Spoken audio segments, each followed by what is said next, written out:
Have you ever walked into a house and immediately felt something was off? That's exactly what happened when my family moved into what was supposed to be our dream home. It was strange. Despite being built in the 80s, no one had ever lived there.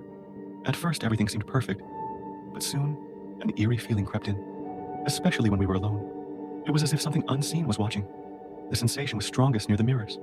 At first, I thought it was my imagination, subtle movements in my peripheral vision, a shadow that shouldn't have been there. My wife admitted she felt it too, but refused to dwell on it. Our son, Daniel, seemed completely unbothered until he started talking about his new imaginary friend.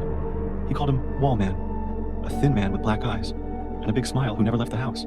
At first, we brushed it off as a child's overactive imagination, but then strange things started happening. Objects moved on their own. Whispers echoed in empty rooms, and the oppressive feeling near the mirrors grew unbearable. The turning point came when an elderly spiritual woman visited. The moment she stepped inside, she froze, her face drained of color.